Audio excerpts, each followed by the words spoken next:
Hi hello ನಮಸ್ತೆ friends, welcome to my channel Phalguni creators. ಇವತ್ತು ನನ್ನ ಮಗಳದು 2ನೇ ವರ್ಷದ ಬರ್ತ್ಡೇ. ಹಾಗಾಗಿ ಮನೆಯಲ್ಲೇ ಸಿಂಪಲ್ಲಾಗಿ ಕೇಕ್ ಕಟ್ಟಿಂಗ್ ಮಾಡೋಣ ಅಂತ ಪ್ಲ್ಯಾನ್ ಮಾಡಿದ್ವಿ. ಇದು ಅವ್ರ ಅಪ್ಪನ ಜೊತೆ ಫಸ್ಟ್ ಫೋಟೋ ಬರ್ತ್ಡೇ ದಿನ. ಬರ್ತ್ಡೇಗೆ ಸುಮ್ಮನೆ ತೆಗೆದಿರೋ ಫೋಟೋ ಇದು ಅಷ್ಟೇ. ರೆಡಿಯಾಗಿದ್ದಾಳೆ ಕೇಕ್ ಕಟ್ ಮಾಡೋಕ್ಕೆ ಅಂತ. ಇದು ಅವಳ ಫ್ರೆಂಡ್ ಪಕ್ಕದ ಮನೇಲಿರೋಳು. ಇವ್ರಿಗೆ ಅಮ್ಮಮ್ಮ ಅಂದ್ರೆ 3 ಇಯರ್ಸ್ ಡಿಫ್ರೆನ್ಸ್ ಇದೆ ಇಬ್ರಿಗೂ. ಅಂದರೆ ಇಬ್ಬರು ಕ್ಲೋಸ್ ಇದ್ದಾರೆ. ಇವಳು ಅಕ್ಕ ಅಂತ ಯಾವಾಗಲೂ ಅವಳ ಜೊತೇಲಿ ಇರ್ತಾಳೆ. ತುಂಬ ಕ್ಲೋಸ್ ಇದ್ದಾರೆ. ಜೊತೆಲೇ ಆಟಾಡ್ಕೋತಾರೆ ಇವರು. ಈಗ ಅಪ್ಪನ ಜೊತೆಲೇ ಕೇಕ್ ಕಟ್ ಮಾಡೋಕ್ಕೆ ರೆಡಿಯಾಗಿದ್ದಾಳೆ ಅವಳು. ಈಗ ಅಪ್ಪನ ಜೊತೆ ಕೇಕ್ ಕಟ್ ಮಾಡ್ತಾ ಇದ್ದಾಳೆ. ತುಂಬ ಖುಷಿಯಾಗಿದ್ದಾಳೆ, ಎಕ್ಸೈಟೆಡ್ ಆಗಿದ್ದಾಳೆ. ನಾನು ಯಾವಾಗ ಟೇಸ್ಟ್ ಮಾಡ್ತೀನೋ ಅಂತೇಳಿ ಕಾಯ್ತಾ ಇದ್ದಾಳೆ ಅವಳು. ಕೇಕ್ ಕಟ್ ಆದಮೇಲೆ ಫಸ್ಟ್ ಬಂದು ಅವ್ರ ಅಪ್ಪಂಗೆ ತಿನ್ನಿಸಿದ್ರು. ಅವ್ರ ಅಪ್ಪ ಅಂದರೆ ಅವಳಿಗೆ ತುಂಬ ಇಷ್ಟ, ಆಟಾಡ್ತಾರೆ ಅವಳ ಜೊತೇಲಿ.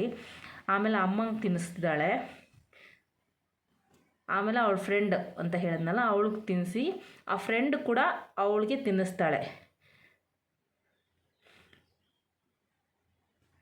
ಅದಾದಮೇಲೆ ಕೇಕ್ನ ನೋಡ್ತಾ ಇದ್ಲು, ನಾನೇ ಕಟ್ ಮಾಡಬೇಕು ಅಂತ. ಫೈನಲಾಗಿ ಅವಳೇ ಕಟ್ ಮಾಡ್ತಿದ್ದಾಳೆ. ಇದು ರಿಯಲ್ ಕೇಕ್ ಕಟ್ಟಿಂಗ್ ಅಂತೀವಲ್ಲ, ಆ ಥರ ಇದು ಕೇಕ್ ಕಟ್ಟಿಂಗ್. ಇದು ಅವ್ರ ಅಪ್ಪನ ಜೊತೆ ಅವತ್ತು ಲಾಸ್ಟ್ ಫೋಟೋ. ವಿಡಿಯೋ ಇಷ್ಟ ಆಗಿದರೆ ಲೈಕ್ ಮಾಡಿ, ಶೇರ್ ಮಾಡಿ, ಸಬ್ಸ್ಕ್ರೈಬ್ ಮಾಡಿ ಫ್ರೆಂಡ್ಸ್. Thank you.